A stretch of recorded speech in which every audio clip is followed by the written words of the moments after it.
Coming up in the news, a water treatment conversion will affect some city residents. We'll tell you how to find out all the details.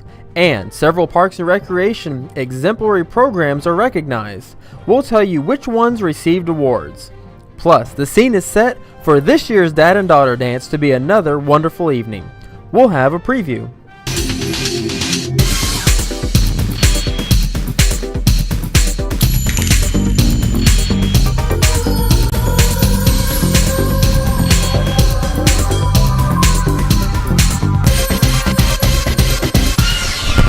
Hello and thank you for watching In the News. I'm Bobby Bracken. We have an update now on the new Community Center and Golf Pro Shop. Check out the steel framework going up. Also, the concrete for the new entrance and the additional parking area has been poured. This photo was taken by a Missouri City resident. If you have a photo of city events or projects, send them to photos@missouricitytx.gov. Construction is on target for the new Tennis and Recreation Center on Cypress Point Drive, where the slab has now been poured for the new facility. We'll continue to provide frequent updates on these two amenities on In the News and on the city's website. And now the council wrap-up. Andrea Guy has the recap of some significant actions taken at the recent city council meeting.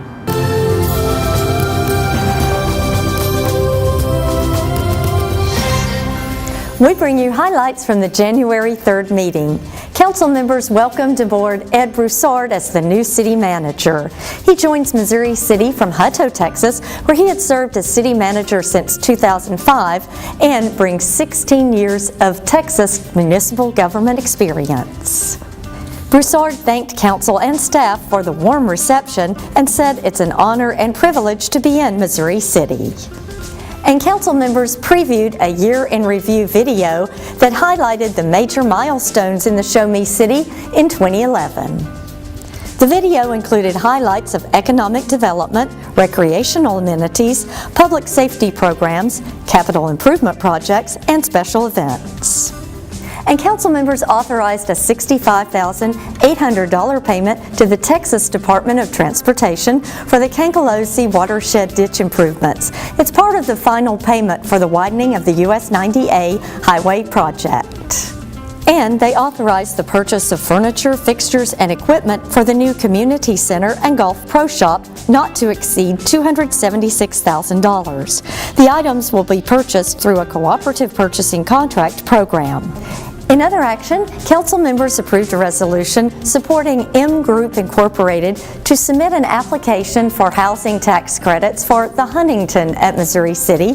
That's a senior multi-family facility that will be located on Murphy Road, north of Cartwright Road.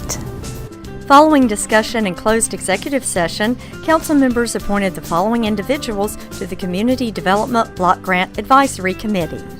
Councilmember Bobby Marshall, Position 1. Councilmember Don Smith, Position 2. Councilmember Floyd Emery, Position 3. Monica Rasmus, President of Hunters Point Estates HOA, Position 4. Bertha Eugene, President of Quail Valley East HOA, Position 5. Eunice Ryder, Board Member of Fondren Park HOA, Position 6. And Jeffrey Boney, former President of the Houston Citizens Chamber of Commerce, Position 7. And they reappointed Missouri City resident William Wallace to the Fort Bend Subsidence District Board of Directors.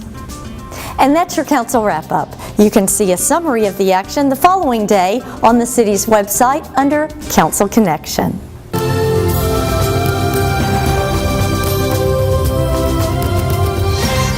Thank you, Andrea. In recognition of city initiatives created by the city's Parks and Recreation Department, the Houston-Galveston Area Council has recognized several outstanding programs as part of the 2011 Parks and Natural Areas Award competition.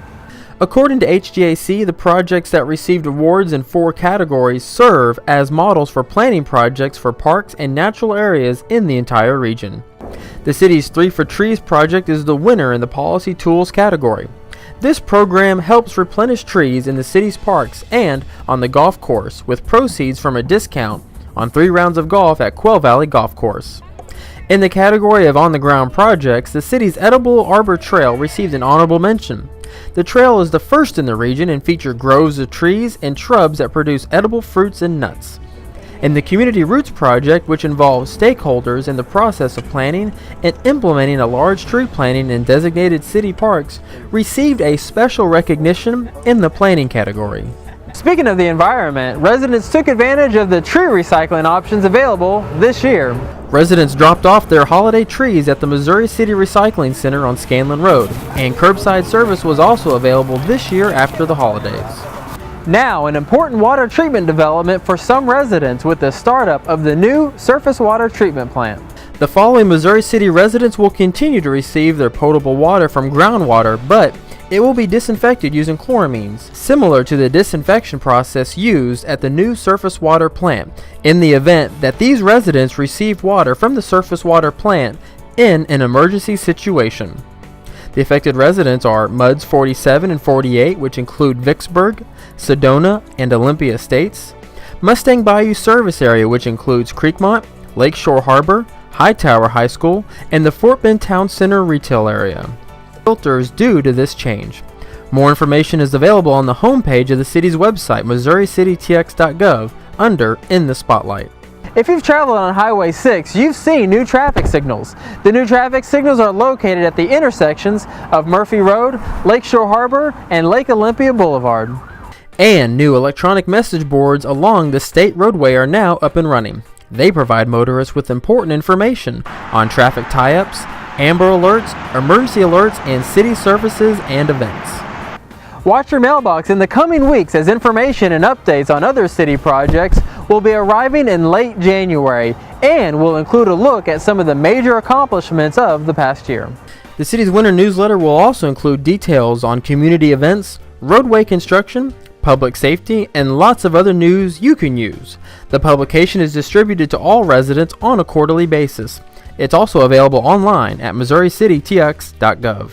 Dozens of residents saw the New Year out in style at the grill at the Quail Valley Golf Course. The festivities on New Year's Eve included a champagne toast at midnight, a full buffet, and music by Mac Hayes. Don't forget to mark this special event on your calendar to ring in the next New Year. And attention all kings and their princesses! Tickets are now on sale for this year's 16th annual Dad and Daughter Dance on Saturday, February 11th. The theme of this year's big event is Princess Ball. Tickets are $25 per couple and $15 for each additional daughter. Food and a photo are included in the ticket price. Corsages will be available for purchase at the door. The dance will be held from 6 to 9 p.m. at the Community Center, 1522 Texas Parkway. Well, that's all for this episode of In the News, and make sure you follow along about the construction of the new Community Center and Golf Pro Shop, and also the Tennis and Recreation Center on the city's website at MissouriCityTX.gov. But now, we leave you with a look at last year's sold-out event. It was a very special evening for hundreds of dads and their precious daughters. Thank you for watching In the News. I like best about the dresses and having fun and being with my dad.